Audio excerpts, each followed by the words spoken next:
everyone, welcome back to SS classes. My name is Shaista Parveen and you are watching SS classes. So all my dear students, today I will discuss the chemistry for class 8 ICSE board. The name of chapter is water. In this video we discuss about heat and electrical conductivity and chemical properties of water. ठीक है, हम लोग बारी बारी से सारी चीज़ें को डिस्कस करेंगे. बहुत ही लेंथी चैप्टर हो गया भाई वाटर, है ना. चलो स्टार्ट करते हैं अपने आज की वीडियो को. फिर without wasting the time let get start the video. देखो भाई क्या हो रहा है कि वाटर जो होता है ये इसमें क्या क्या रहा है कि हीट एंड इलेक्ट्रिसिटी कंडक्टिविटी क्या होती है. भाई देखो जो प्योर वाटर होता है ये सभी को पता है. ये पहले के वीडियो में मैंने फिजिक्स में भी शायद आप लोग को पढ़ाया था कि जो प्योर वाटर होता है उसमें एक ख़ास बात होती है. क्या ख़ास बात होती है उसमें कि प्योर वाटर जो हमारा होता है ना, जो हमारा प्योर वाटर होता है वो बैड कंडक्टर होता है हीट का भी एंड इलेक्ट्रिसिटी का भी. ठीक है, उसमें हीट भी जल्दी जो है नहीं क्रिएट करती है और उसमें इलेक्ट्रिसिटी भी जल्दी नहीं पकड़ती है. तो ये बात तो हम लोग पढ़ चुके हैं फिजिक्स में कि भाई वाटर का एनामेलस बिहेवियर शो कर रहा है ना, कि वाटर ना तो जल्दी ठंडा होता है ना तो जल्दी गर्म होता है. तो वही बात बताई गई है यहाँ पर. तो इसी को शो किया गया है दो टाइप से. पहला तो बताया गया है to show that water is bad conductor of heat. पहले हम लोग देखेंगे कि किस तरीके से वाटर जो है वो बैड कंडक्टर है हीट का. तो यहाँ पर एक्सपेरिमेंट के थ्रू समझाया गया है. चलो देखो क्या किया गया है कि एक ग्लास लिया गया है, एक ग्लास ट्यूब लिया गया है जिसमें वाटर है ना, और एक ड्रॉप ऑफ पीस आइस है, मतलब एक टुकड़ा आइस भी है जिसको रैप कर दिया गया है मेटलिक वायर में. एक मेटल का वायर लिया गया उसमें रैप कर दिया गया उसको. तो to make it heavy so that sink down, जिसकी वजह से ये हैवी हो गया और नीचे जाकर बैठ गया. अगर ये ऊपर रहता तो ठीक से हो नहीं पाता, इस एक्सपेरिमेंट को कर नहीं पाते क्योंकि पानी के ऊपर ही रहेगा तो कैसे बॉयल हो पाएगा ठीक से. ठीक है, तो यहाँ पर क्या किया, इसको सिंक डाउन करने के लिए मेटलिक वायर से जोड़ दिया गया. अब यहाँ पर क्या किया, रैप कर दिया गया सॉरी. तो now heat the water top of the east test tube. अब हम क्या करेंगे, ऊपर के पानी को गर्म करेंगे. ऊपर के पानी को हम लोग गर्म करेंगे, हीट करेंगे वाटर के टॉप ऑफ टेस्ट ट्यूब. तो यू विल ऑब्जर्व, हम लोग देखेंगे कि वाटर जो है टॉप का बॉयल हो रहा है लेकिन आइस मेल्ट नहीं हो रही है. आइस मेल्ट नहीं हो रही है भाई, पानी तो गर्म हो ही रहा है ना, उसके बाद भी आइस मेल्ट नहीं हो रही. तो इससे क्या हमें पता चलता है कि वाटर जो है वो बैड कंडक्टर है. प्योर वाटर, याद रखना प्योर वाटर जो है वो बैड कंडक्टर है हीट का, because it didn't transfer heat to lower layers, result ice did not melt. तो यहाँ नीचे जो है पानी नहीं जा रहा है गर्म, इसी वजह से यहाँ पे क्या हो रहा है कि ये लोअर लेयर है, मतलब यहाँ पर जो नीचे के लेयर में पानी नहीं जा रहा है, इसी वजह से आइस जो है वो मेल्ट नहीं हो पा रही है, घुल नहीं पा रही है. तो ये क्या बताता है कि जो प्योर वाटर होता है वो बैड कंडक्टर है हीट का, है ना. अब हम देखेंगे कि कैसे शो करेंगे कि प्योर वाटर जो है वो बैड कंडक्टर है इलेक्ट्रिसिटी का भी. तो यहाँ पर सेट किया गया अपरेटस को, शो किया गया फिगर में. तो यहाँ पर किया गया है कि जब कोई इलेक्ट्रिक करंट को पास किया जाता है बल्ब में से and doesn't glow indicating pure water is bad conductor of electricity. यहाँ पर एक फ्लास्क जैसा स्ट्रक्चर लिया गया है, इसमें 2 इलेक्ट्रोड्स लगाए गए हैं और डिस्टिल वाटर को फिलअप किया गया है. ये तार जो इसके अंदर जा रहा है बैटरी से कनेक्टेड है ना. तो इसमें किया गया है कि जब इसमें इलेक्ट्रिक करंट पास आउट किया जाएगा तो हम लोग देखेंगे क्या कि ये ग्लो नहीं कर रहा है वाटर. ठीक है, ये मतलब जब ये जल ही नहीं रहा है. So now at few drop concentrated sulphuric acid. जब इसमें कंसनट्रेटेड सल्फ्यूरिक एसिड डालेंगे तो बल्ब जो है वो चमकना स्टार्ट कर देगा, मतलब जलना स्टार्ट कर देगा. तो अब इम्प्योर हो गया. तो मतलब क्या है कि इम्प्योर वाटर गुड कंडक्टर है हीट का, लेकिन प्योर वाटर जब तक सिर्फ पानी था इसके अंदर तब तक वाटर ग्लो नहीं कर रहा था. जैसे ही हमने इसमें सल्फ्यूरिक एसिड की कुछ ड्रॉप्स डाली तो अब वाटर में सल्फ्यूरिक एसिड भी मिल गया, इम्प्योर हो गया वाटर. तो यहाँ पर क्या हुआ कि ये जलने लगा. इससे क्या पता चलता है कि जो इम्प्योर वाटर होता है वो गुड कंडक्टर होता है इलेक्ट्रिसिटी का, लेकिन प्योर वाटर नहीं होता, है ना. अब हम लोग देखते हैं केमिकल प्रॉपर्टीज़ ऑफ वाटर को. ठीक है, चलो देखते हैं केमिकल प्रॉपर्टीज़ ऑफ वाटर को. प्रॉपर्टीज़ ऑफ वाटर के बारे में देख रहे थे तो पहला प्रॉपर्टीज़ को देखेंगे कि इंपॉर्टेंट केमिकल प्रॉपर्टीज़ में पहला है एक्शन टूवर्ड द लिटमस. तो भाई लिटमस पेपर के साथ हमारा वाटर कैसे रिएक्ट करता है. तो देखो जो प्योर वाटर होता है वो न्यूट्रल होता है लिटमस पे. अगर आप प्योर वाटर लोगे तो वो लिटमस पे क्या होता है कि कोई उसका अफेक्ट नहीं होता है, लिटमस पेपर का कलर चेंज नहीं होता. इसका मतलब क्या है कि प्योर वाटर लिटमस के लिए न्यूट्रल है ना, टूवर्ड द न्यूट्रल. दूसरी चीज़ है स्टेबिलिटी. और वाटर को आप लोगों ने सुना है कि बहुत ही स्टेबल कंपाउंड होता है, ये जल्दी डिकम्पोज नहीं होता है एलिमेंट्स में. जब हम इसको ऑर्डिनरी टेम्परेचर, मतलब यूं ही ऐसे ही टेम्परेचर पे अगर हम लोग इसको हीट देंगे, ठीक है, ऑर्डिनरी टेम्परेचर पे अगर हम लोग रिएक्ट करवाएंगे तो ये बिल्कुल भी डिकम्पोज नहीं होगा, टूटेगा नहीं, वाटर के मॉलिक्यूल अलग नहीं होंगे, है ना. लेकिन जब हमने इसको हीट किया हाउएवर इट इज़ हीटेड, जब इसको हम लोग 2000 डिग्री सेल्सियस टेम्परेचर देंगे, मतलब इतना ज़्यादा हीट देंगे इसको, तब ये लगभग 0.6% to form hydrogen and oxygen, कुछ परसेंट ही टूटेगा, पूरा हाइड्रोजन और ऑक्सीजन में नहीं टूटेगा, सिर्फ कुछ परसेंट यहाँ पर टूटेगा। तो यहाँ पर क्या करेंगे, जब इसको बहुत ज़्यादा हीट देंगे तब ये क्या होगा, हाइड्रोजन के कुछ मॉलिक्यूल और ऑक्सीजन के कुछ मॉलिक्यूल अलग हो जाएंगे। इतनी बात क्लियर हुई आप लोग को। इससे क्या पता चलता है कि वाटर बहुत ही स्टेबल है, कंपाउंड है ना, ये जल्दी से डिकम्पोज नहीं होता एलिमेंट में। जब हम इसको ऑर्डिनरी टेम्परेचर पर रिएक्ट कराएंगे तब ये बिल्कुल भी चेंज नहीं होगा, लेकिन जब हम इसको बहुत ज़्यादा हीट करेंगे तो लगभग उसमें 0.6% इसका क्या होता है, फॉर्म जो हो जाए वो टूट जाता है अलग अलग मॉलिक्यूल में। अब हमको पता है कि भाई वाटर किससे मिलके बना है, हाइड्रोजन ऑक्सीजन से, तो हाइड्रोजन ऑक्सीजन के रूप में ही अलग होगा, है ना। तीसरा है कैटालिटिक नेचर। वाटर जो होता है कैटलिस्ट की तरह रिएक्ट करता है नंबर ऑफ रिएक्शन में। For example hydrogen and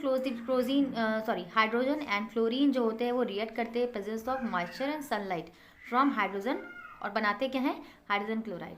hydrogen and chlorine को जब हम लोग रिएक्ट कराते हैं नमी में एंड सनलाइट की प्रेजेंस में तो वो हाइड्रोजन क्लोराइड बनाते हैं। फॉस्फोरस रिएक्ट करता है मॉइस्ट एयर के प्रेजेंस में और बनाता है फॉस्फोरस पेंटाऑक्साइड। तो जो मॉइस्चर है वो भी क्या है भाई हमारा, यहाँ पर फॉस्फोरस ऑक्सीजन के साथ मिलाकर बना लिया फॉस्फोरस पेंटाऑक्साइड।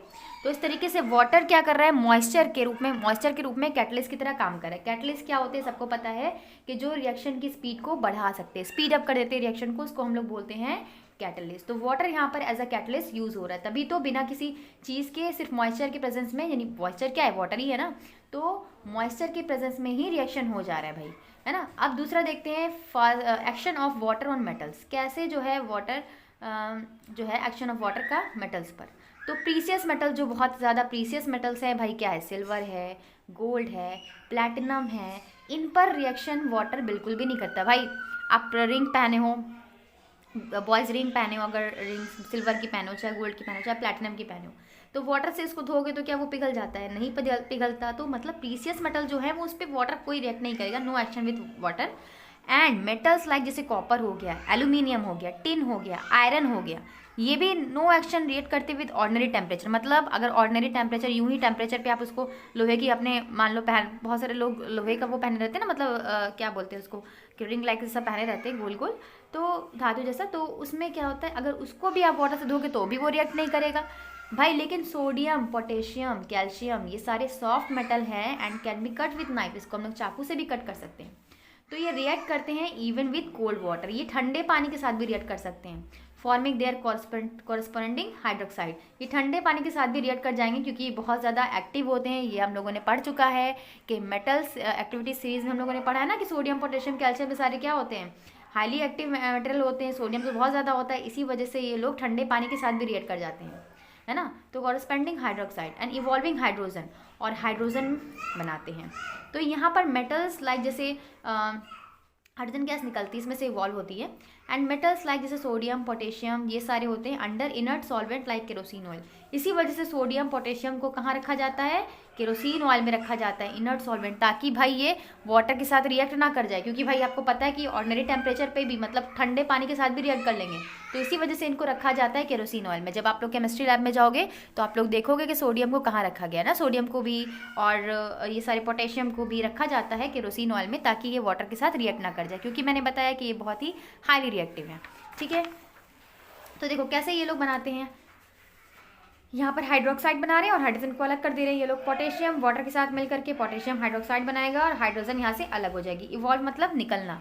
तो यहाँ पर पोटेशियम का सिंबल के हो गया, वाटर H2O, तो ये बना लिया पोटेशियम हाइड्रोक्साइड। हाइड्रोक्साइड का सिंबल OH होता है, जहाँ पर OH आ जाए तो समझ जाना हाइड्रोक्साइड, ठीक है। पोटेशियम हाइड्रोक्साइड हो गया और हाइड्रोजन यहाँ पर निकल गई। सोडियम वाटर के साथ रिएक्ट करके सोडियम हाइड्रोजन बनाता है, या सोडियम हाइड्रोक्साइड बनाता है और हाइड्रोजन अलग हो जाती है। OH सारा सब में देखो, जहाँ जहाँ हाइड्रोक्साइड है वहाँ पर OH आपको मिलेगा। अब बात करते हैं action of steam on metals, ठीक है। अब स्टीम मेटल के साथ कैसे रिएक्ट करता है, जैसे मैग्नीशियम को हम लोग वाटर के साथ रिएक्ट करेंगे और स्टीम भाप देंगे तो मैग्नीशियम ऑक्साइड बनाएगा और हाइड्रोजन अलग हो जाएगी। एल्यूमिनियम वाटर के साथ जो है हम जब हीट करेंगे इसको 800 डिग्री सेल्सियस पे स्टीम भाप देंगे तो ये बना लेगा एल्यूमिनियम हाइड्रोक्साइड, तो एल्यूमिनियम ऑक्साइड बना लेगा और यहाँ पे हाइड्रोजन अलग हो जाएगी। तो ये सारा हम लोगों ने हाइड्रोजन के चैप्टर में भी पढ़ा था। हम लोगों ने देखा था कि कैसे जो है वाटर के साथ रिएक्ट करके वो हाइड्रोक्साइड बना रहा है, कैसे वो स्टीम मेटल के साथ मतलब मेटल पे स्टीम देने पर वो बना रहा है, ऑक्साइड बना रहा है ना। तो ये है हमारा। अब है भाई action with non metals. Non metal के साथ वाटर कैसे रिएक्ट करता है? जो कार्बन है, when steam is passed over a red hot coke और charcoal, water gas is form. तो जब हम क्या करेंगे, कार्बन को एक पास मतलब कार्बन जो है उसको भाप देंगे, मतलब कार्बन को वाटर के साथ मिलाकर एकदम तेज हीट पे, जब एकदम लाल ना हो जाए जब तक वो, तब तक इसको हीट करेंगे तो वाटर गैस बना लेगा। ठीक है, रेड हॉट कोक और charcoal, water gas is form. यहाँ वाटर गैस फॉर्म हो रही है। CO क्या है? वाटर गैस है, कार्बन मोनोऑक्साइड, और यहाँ पर हाइड्रोजन रिलीज हो रहा है। ठीक है, अब है action of water with metallic oxide. Metallic oxide के साथ कैसे वाटर रिएक्ट करता है? तो मेटेलिक ऑक्साइड जैसे sodium, potassium and calcium oxide जो होते हैं वो ठंडे पानी के साथ रिएक्ट करते हैं और रिस्पेक्टिव हाइड्रोक्साइड बनाते हैं। वो कौन से हैं भाई मेटेलिक ऑक्साइड? पहला है ये वाला हमारा पोटेशियम, है ना, फिर हमारा सोडियम वाला दिया हुआ है, और फिर कैल्शियम ऑक्साइड। तो ये वाटर के साथ रिएक्ट करके कॉरस्पॉन्डिंग हाइड्रोक्साइड बनाएंगे, जैसे यहाँ पर बन रहा था। यहाँ पर लेकिन बन रहा था जो हाइड्रोक्साइड, वो क्या था, वहाँ पे मेटल रिएक्ट कर रहे थे, लेकिन यहाँ पर मेटलिक ऑक्साइड जो है बन रहा है। Acid of water with metallic oxide, इस तरीके से। अब है acid of water with non metallic oxide. ठीक है, तो यहाँ पर action of water with non metallic oxide. तो सल्फर डाइऑक्साइड डिजॉल्व होता है इन कोल्ड वाटर में और सल्फ्यूरस एसिड बनाता है। सल्फर डाइऑक्साइड वाटर के साथ मिलाया तो डिजॉल्व होकर क्या बना लिया? Sulphurous oxide. तो यहाँ नॉन मेटल के साथ वाटर कैसे रिएक्ट कर रहा है आप लोग देख रहे हो, एसिड बना रहा है ना। यहाँ पे सब में क्या फॉर्म कर रहा है? एसिड फॉर्म कर रहा है। जैसे सल्फर ट्राइऑक्साइड को मिलाया ठंडे पानी में तो यहाँ सल्फ्यूरिक एसिड बन गया, है ना। यहाँ पे सल्फ्यूरस था, यहाँ पर सल्फ्यूरिक था। फर्क बस इतना है कि यहाँ पर O3 था और यहाँ पर O4 है। कार्बन डाइऑक्साइड डिजोल्व होता है पानी में और कार्बोनिक एसिड बना लेगा। मतलब जब भी वाटर एक्ट करेगा, रिएक्शन करेगा नॉन मेटेलिक ऑक्साइड के साथ, तो वो एसिड को फॉर्म कर रहा है। क्या फॉर्म कर रहा है? वो एसिड को फॉर्म कर रहा है। इतनी बात क्लियर? ठीक है, चलो आगे बढ़ते हैं। अब rusting of iron. Rusting of iron means आप लोग समझ पढ़ चुके हो, छोटे क्लास से ही आप लोग पढ़ते जा रहे हो रस्टिंग ऑफ आयरन क्या होता है। आयरन जो होता है वो एक्सपोज हो जाता है एयर में and gets converted with layer into reddish brown. लगातार आयरन को अगर हम लोग एयर मिलेगी और नमी मिलेगी, मॉइस्चर मिलेगा, तो क्या होगा कि उसके ऊपर एक रेडिश ब्राउन कलर की पाउडरी कोटिंग बन जाती है, जिसको हम लोग बोलते हैं, इस कोटिंग को हम लोग बोलते हैं रस्ट। क्या बोलते हैं इसको? रस्ट। हिंदी में इसको बोलते हैं जंग लगना, है ना, लोहे में जंग लग गया। तो यहाँ पर हमें रिएक्शन के थ्रू समझाया गया है, क्या लिया गया है यहाँ पर? फेरस, जिसको हम लोग आयरन भी बोलते हैं। फेरस ऑक्सीजन के साथ रिएक्ट करके बना लेगा फेरिक ऑक्साइड, है ना, तो ये बना लेगा फिर वाटर के साथ रिएक्ट करके रस्ट। रस्टिंग एक्चुअली जो होता है कॉरोड्स अवे द मेटल्स पर ही होती है। टू प्रिवेंट आयरन को रस्टिंग से बचाने के लिए उसके सरफेस पे एक प्रोटेक्टिंग लेयर को कोट किया जाता है। आपने देखा है जो आपके घरों में अगर लोहे के दरवाजे होंगे या आयरन के दरवाजे होंगे तो उसमें क्या किया जाता है, उसमें मेटल और इसको प्रोटेक्ट करने के लिए, मतलब लगातार उसको प्रोटेक्ट करने के लिए उसे पेंटिंग वगैरह की जाती है। डेंटिंग पेंटिंग बहुत ज़रूरी है ताकि वहाँ पर रस्ट ना लगे। तो कंडीशन फॉर रस्टिंग क्या क्या है? कंडीशन है रस्टिंग के लिए presence of oxygen and presence of water और ऑक्सीजन जब मिलेगा तभी रस्टिंग होगी। तो ये था हमारा, ये चार्ट तो आप लोग खुद से देख सकते हो, है ना। मेटलिक कोटिंग है क्या, नॉन मेटलिक कोटिंग क्या, हम लोग क्या कर सकते हैं। जैसे यहाँ पर दिया है कि हम लोग को अगर मेटलिक कोटिंग करना है तो हम लोग टिन प्लेटिंग, इसको मतलब वाटर मोल्टिन किया जाता है, इलेक्ट्रो प्लेटिंग की जाती है, क्लोमेरियम में इलेक्ट्रिकली जो है, बाईसाइकिल हैंडल, डोर नोब, इन सब में, साइकिल वगैरह में भी लोहे का जो सामान होता है उसमें भी पेंटिंग लगातार की जाती है। अलॉय की परत चढ़ाई जाती है ताकि उस पर क्या हो, ताकि उस पर रस्ट ना लगे। या फिर नॉन मेटलिक भी कुछ चीज़ें की जाती है, जैसे ऑयल कोटिंग, है ना, जो ग्रीस, या देखते हो आप लोग साइकिल के पहिए जब चलाते हो तो उसमें ग्रीस यूज़ करते हैं ताकि वो मशीन के पार्ट जो है, वो टूल्स जो है वो प्रोटेक्ट हो सकें।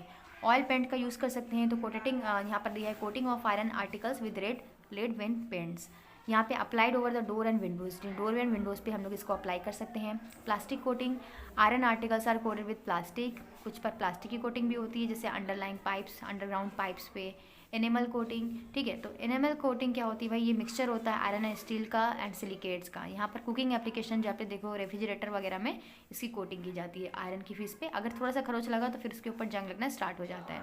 तो इस तरीके से बचाने के लिए, आपके रस्टिंग ऑफ आयरन से बचाने के लिए इतने सारे मेटल कोटिंग और नॉन मेटल कोटिंग की जाती है। तो नेक्स्ट वीडियो में हम लोग इसके नेक्स्ट पार्ट को डिस्कस करेंगे, जिसमें हम लोग पढ़ेंगे हार्ड वाटर, सॉफ्ट वाटर। तो ये वीडियो अच्छी लगी तो इसे लाइक कीजिएगा और अपने फ्रेंड के साथ जरूर शेयर कीजिएगा। Thank you for watching.